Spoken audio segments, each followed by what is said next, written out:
খুশিদা খাতুন। আমার বাচ্চা baby Eliza Laskar মহুয়া ম্যাডামকে আমি দেখাতাম। তো আমার বাচ্চার হাড়ে ফুটো ছিল, দুটো ফুটো ছিল। তো মহুয়া ম্যাডাম ক্যাথের মাধ্যমে হাড়ে ফুটো দুটো বন্ধ করে দিয়েছে। তো ম্যাডাম অনেকটাই, মানে এটা সম্ভব হতো না, ম্যাডামের দ্বারাই শুধু সম্ভব হয়েছে। মানে ম্যাডাম বলেছিল যে ওপেন, এটা না হলে মাইক্রোতে না হলে ওপেন করতে হবে, কিন্তু ম্যাডামের উপর আস্থা ছিল যে ম্যাডাম মাইক্রোতে হয়তো সাকসেস করতে পারবে। তো ম্যাডাম মাইক্রোতেই সাকসেস করে দিয়েছে। আমার তো একটু ভয় তাও লাগছিল। ম্যাডাম মাইক্রোতেই সাকসেস করে দিয়েছে। তো এখন বাচ্চা ঠিক আছে, হার্টের ফুটোটাও বন্ধ হয়ে গিয়েছে। ম্যাডাম আবার চেক আপ করেছে, চেক আপ করে দেখলো যে হার্টের ফুটোটা সম্পূর্ণই ঠিক হয়ে গেছে এবং আদার্স যেসব সমস্যা ছিল সেই সমস্যাগুলো সব কিছু ঠিকঠাক হয়ে গিয়েছে।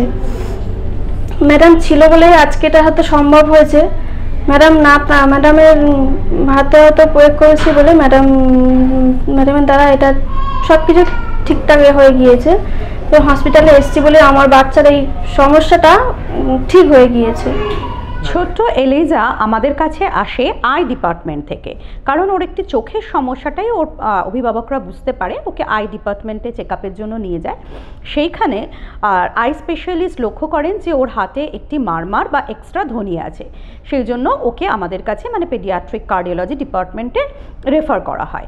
আমরা ইকো করে দেখতে পাই যে এলাইজার হাতে বড় একটি ছিদ্র আছে নিচের দুটি চেম্বারের মাঝখানে, যাকে ভিএসডি বলা হয়, এবং সেই ভিএসডিটা থাকার জন্য ওর হার্ট এবং লাংয়ের প্রেশার, যাকে পালমোনারি হাইপারটেনশন বলা হয়, সেটিও খুব বেশি আছে।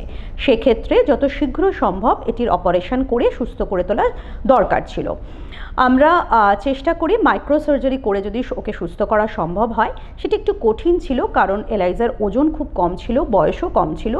তবুও আমরা সফলভাবে মাইক্রো সার্জারি বা ডিভাইস ক্লোজারের মাধ্যমে ওর ভিএসডিকে সম্পূর্ণরূপে বন্ধ করতে সক্ষম হই।